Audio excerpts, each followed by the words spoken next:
Did you know how you fight with your partner really matters? I've been married for 2 decades now, and I can tell you, respecting your partner, even when you're mad, really matters.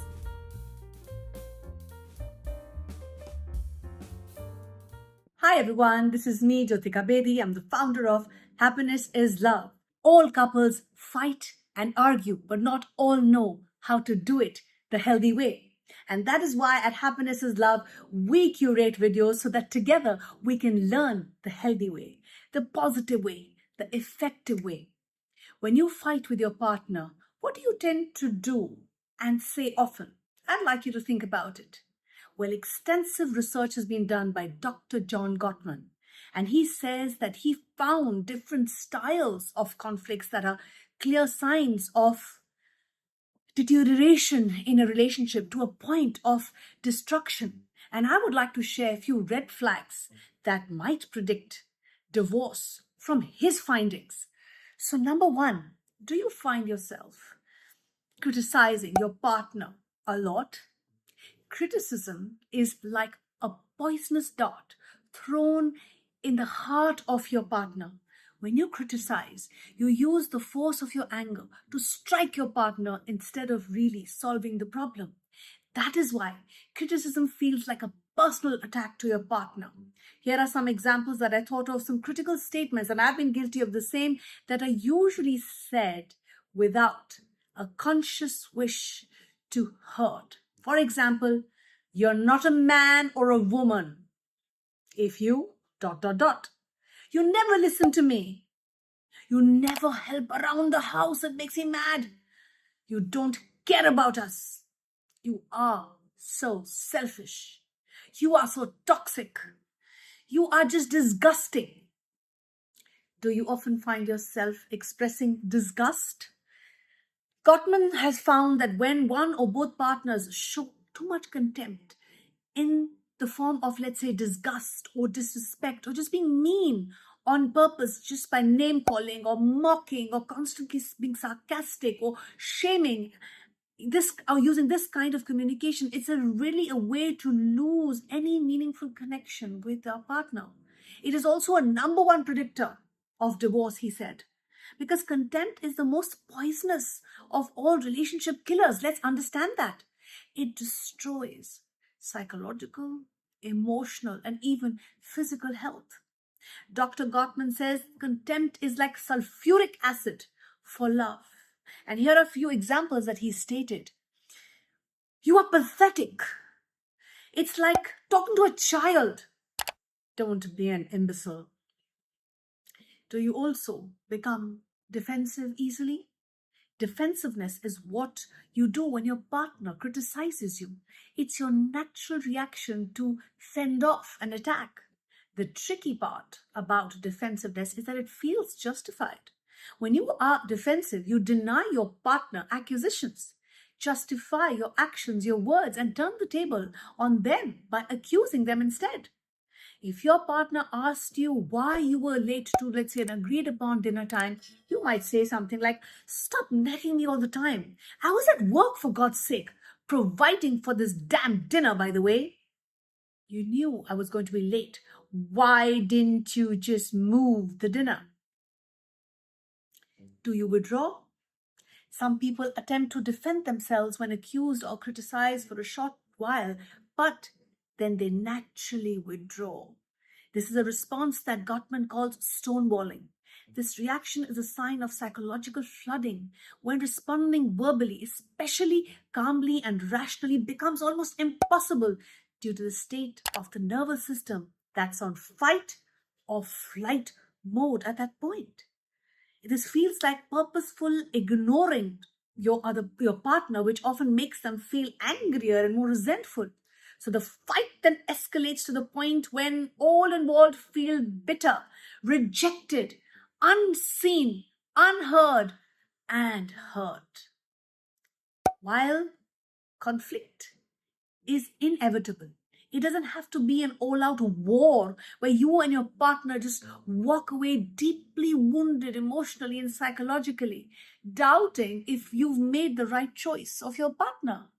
We can analyze your painful conflict style with you. We at Happiness Love, this is the work that we do, that we help you understand what is not working for you and why. And we want to support you in learning effective, healthy, positive patterns of communication so that you feel more heard, you feel more understood, you feel more valued, you feel more seen, and you feel more respected. If you have recognized any of these signs that I shared with you in your communication with your partner, it's okay. You're not alone. I also struggle in my marriage, and that's why I make these videos, so that we can learn and grow together. And let's take action now and get personalized support in unlearning some unhealthy patterns which may not be serving us or our relationship, while learning new ways to communicate effectively. So I'm here to tell you that a real relationship has fights. How you fight matters. Real relationships have trust. They have tears.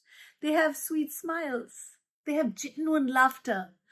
They have snorts of joy.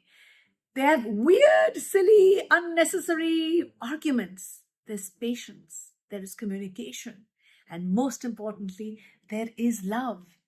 And when it comes to relationship, I know it is tricky at times, and I have faced it too, and I still do. I'm still work and learn. But it doesn't mean that it has to be emotionally distressing for all of us.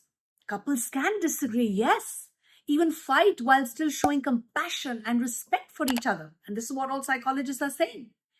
Married couples who don't have any conflict are often the ones who land up in divorce, because fighting is really a sign of being in a working relationship. But again, the question is, there's a caveat here, how you fight.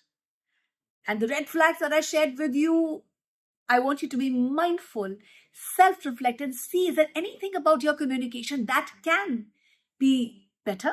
Something you can learn, maybe build skills or learn healthy habits, or maybe upgrade your mindset. The fact that you're seeing this video shows that you care. Relationships can be saved by just learning healthy ways. And relationships that can't be saved are relationships where the flame has gone out completely, or it just wasn't there. When one or other partner becomes indifferent towards the partner, it means that they don't care enough to fight. And that said, frequently heated and hurtful conflicts is certainly not healthy or sustainable either. You can have conflicts with your partner in a constructive way, in a healthy way, and it can actually bring you two closer together.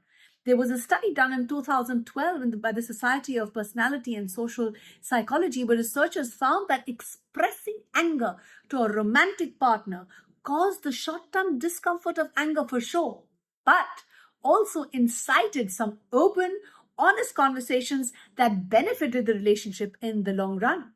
So now I have few questions that I'm going to actually ask my husband, and let's see what he has to say, because this is an important data point for my growth, my learning, and my evolution with my husband, because I believe that marriage, for me at least, is the perfect place of self-discovery.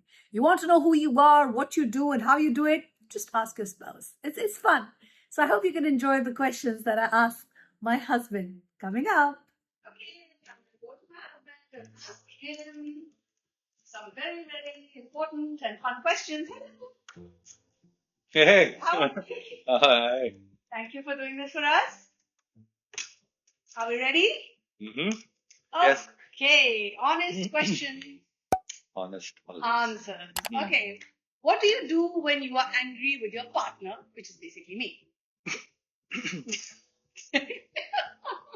Excuse me? What do you do when you are angry with your partner? This is a serious question.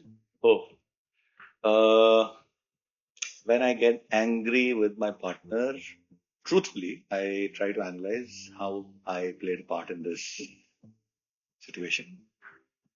We have this rule, you and I, if there is a problem, I am the problem. So I like to understand and, so you take that out of the equation, then you can focus, and you always are, eventually you're trying to justify, oh, she started it, but the problem festers only when the two kind of come together. Takes two Correct. to clap and two to tango, so two to fight. Nice. So So that's it. But, you know, Does your way lead to positive conflict resolution? yeah, very, very, very positive. Okay. I just back out like with my tail in my legs and I just walk away. This is a serious video, by the way. Okay. How often do you fight with your partner? I think just like any normal couple, we have our moments. Mm-hmm. I won't call them fights, Mm-hmm. but I don't think we fought. More like disagreements or We disagreements. have our little moments. Little, I don't think there is. Okay. Yeah. You're trying to put me in a spot, are you? Not at all. Okay. Just want you to be absolutely candid and just want you to be honest. For everyone watching, be careful with these questions. Have you ever spoken to your spouse about how they feel about how you both fight? Of course, all the time. Okay. Yeah. Okay. Uh-huh. Have you ever shared with your partner how you feel about how you both fight? Have you had that honest conversation? Can I ask you that question? Have I? Yes. Okay. I have. Yes, I have. Wonderful. Do you think you know how to fight respectfully? This is what this video is all about. Oh, 100%. I dare not cross my boundaries. You know, I've been. But you make me sound like. I know everybody can relate to that, but yes, 100%. Yeah, we can have. Again, you know, calling it a fight is I think, a bit of a extreme way to label it. I mean, disagreements, and This if they're video is done, about how you fight matters, and respecting your partner even when you're mad really matters. Okay. So that doesn't mean that even when I'm mad, as in I'm mad all the time. And Not at all. We all have our moments, okay. and all couples fight and No, I didn't mean it like that. Yeah, sure. Yeah. Okay. So this is primarily about helping couples learn. I know. So if better there way, is healthier respect, way. Yes. then in respect, I mean, like, let me just flip it. People feel angry with their teachers, with their bosses, but there are better ways to handle those situations, right? They don't go on screaming and shouting and hitting each other, right? Right. It's a similar thing. There, in here, it's self-restraint. You just have to bring it that this is the most, powerful and the most important relationship in my life. I want to do this right, rather than making it, power play. Because end of the day, there's no outs here. Correct. You've got to kind of make up. Right. So just once you have that realization, then the solutions come through. Thank you so much for demonstrating whatever you're saying is true, because you walk your walk and you walk your talk. Appreciate your time. Thank you. Love you. Thank you. So I hope you had fun hearing my husband share his unedited thoughts and feelings, and this is great learning for me. I'm extremely grateful to him, and this is what I encourage couples to do, to seek active feedback from one another, because this is where the magic really happens. This is where true growth happens, when you learn and you are open to that learning, where your partner shares things. Of course, it has to be given in a positive and constructive way, but there is merit in what they are saying, and it's very important to have our listening ears on so that we can be our bestest, grandest selves in our relationship. So if you want to navigate conflict with your partner in a more healthy, more productive, or constructive way, keep these few things in mind during your next argument so that you can maintain, most importantly, respect. Number one, be curious about your fights. This is something that I do, and that's why it's helped me. Couples need to pinpoint what triggers their repetitive fight and try out ways to compromise instead of allowing the conflict to keep erupting. We need to partner with one another. It's not you versus me, it's you working with me so that we can partner against these patterns or these unhealthy cycles. Rather than following the same old script, notice that you fight when one person gets home and suggests a new way around that. You can say things like, what if we just pause? Or you can just say in the middle of a fight, you can say, I do this, say hello, or a kiss.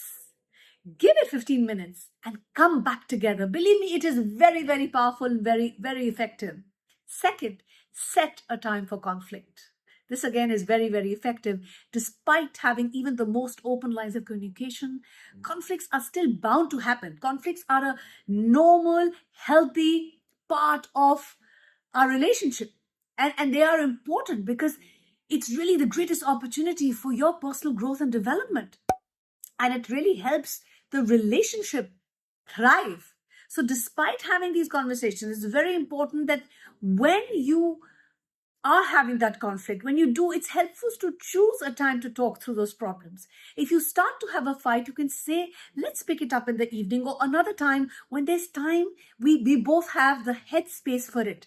Because again, it's very important. You might be having a tough day, or your partner might be having a tough day. You might be feeling swamped or tired or hungry or hangry. So it's very important to set aside time when both of you allow yourself the space to rest, to reflect, and then regroup, and then prepare for whatever argument that's coming your way or disagreement that's coming your way. We can think about the best way to communicate our feelings in a calmer, in a more rational way, by just avoiding, instead of just avoiding that instinct of being accusatory. And I'm guilty of the same. So most of the times things are said out of impulse in the heat of the moment, but the words stay with us. So very, very important to call a timeout if you or your partner really needs one. During an argument, it is common, and I've noticed this in my marriage, if one or both partners, let's say, enter the fight or flight or freeze mode, humans enter one of these modes when they think that they may be in danger. It's normal. Fight or flight refers to when stress hormones activate to give people more energy to either fight the stressor or run away from the situation or the stressor. And the freeze mode occurs when a person simply does not react at all, in hopes that the stressor loses interest in the fight. When a couple is in this precarious zone, problem solving is highly unlikely because each person is solely focused on reacting to the perceived threat that they feel from their partner. And this happens to me all the time. And if only one person is in the fight, flight, or freeze mode while the other is trying to resolve the issue, it can frustrate both people and escalate the fight. So you can frame a timeout in a way that doesn't make your partner feel like you're simply walking away. Perhaps what you can say is, okay, I want to have this conversation. I need like 10 minutes to just calm myself down. I love you. I'm not going anywhere. We're going to come back to this. We're going to figure it out. This is a very, very healthy and positive way. And believe me, with practice, you can achieve this. And this is what I practice in my marriage. When returning to the discussion after the brief timeout, both people, you will notice, are in a better place to make real progress. I could even say things like, I say these things that I'm feeling a little reactive right now. I'm feeling uncomfortable. I need to go for a walk. I need to just sit with myself and center myself, and I will come back. This is so important because, again, reconciliation time is very, very important. How long you take to come back, that is what is going to create the magic. So conflict resolution, reconciliation time, and we made many videos around it, and I would urge you to see them. It is so important. The timing is very, very critical. Next, make requests instead of complaints. Is there anything about your communication that needs work? Is your communication style commanding, demanding, dictating, or maybe ordering? Yeah, it's time to change it. Fight often starts with the same word. Believe me, it happened in my marriage for 10 years where I would say things like, you always do this, or you never do that. Rather than asking your partner to do something that I'd like him to do, like let's say cleaning up around the house or maybe helping children with their homework, I would just jump to making accusations. And this was very, very unhelpful. You're not getting what you want because of how you're asking it. It's really that simple. It's easier for people to ask their partner why they never do something than it is simply to request them what to do. And this is something that I'm guilty of because I taught myself. I learned the healthy way. Saying something like, I'm not feeling great. I'm stressed about the way my house looks right now. Would you mind picking up some stuff? Is more direct and respectful than putting your loved ones down for his or her failure to really meet your need. It's also more likely to result in your partner completing the task because you have communicated with respect. You have communicated with awareness. And it's very, very important that we have that we have the awareness that I can be a better communicator. And if I need to improve or better my communication for the health of my relationship, it's really the greatest gift that I'm giving myself, because by the end of the day, it's giving me peace and happiness.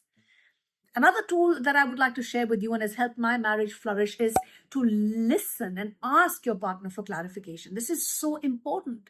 When the time comes to really sit down and talk about solving conflicts, the most important thing couples can do is just listen without interruption. This can be more challenging than it seems. I'm here to tell you it's not easy, but it's worth it. If your loved one says he or she doesn't feel heard, for example, you should still listen until your partner is finished speaking. Then ask for clarification if there's something you don't quite understand. Asking questions for clarification is one of the most powerful ways of communicating. Asking what makes you feel that I'm not listening is a much more tactful way to address your partner's complaint than simply saying things like, well, I'm listening, so you should feel heard. Making sure you're making eye contact and positioning your body towards your partner when he or she is speaking is also a signal. This is a non-verbal signal that you're listening. These very, very small adjustments can prevent countless fight down the road. Believe me, I talk to so many individuals and so many couples. It's really that simple. Just listen to really understand. And of course, during any fight, insults and insults and character assassinations should be completely avoided at all costs. I'm guilty of the same, like I said, but again, we are learning the healthy way. Once it gets to a point where there's name calling and things like that, the discussion should just stop. It's not going to go anywhere. Couples can come back to the conversation when both parties have had the time to cool down. Last, learn the right way to apologize to your partner. Just as people have different love languages, we have different apology languages too. It's not enough to recognize that you hurt your loved one or you owe them an apology. You have to know them enough to tailor your apology to their needs. Some people want big gestures and some people just want, I'm really sorry I hurt your feelings and I will take steps not to do that again. This process of figuring out is what makes your relationship meaningful. I hope this video was useful to you. If you're struggling with any aspects of your life, whether it is yourself, maybe you need a better relationship with yourself or with your partner, we are here for you. We at Happiness is Love believe that together we are stronger. Together we will build ourselves, each other, and a better tomorrow. Until then, keep smiling, keep shining, keep inspiring. Thank you for all the love and all the encouragement that you shower on us.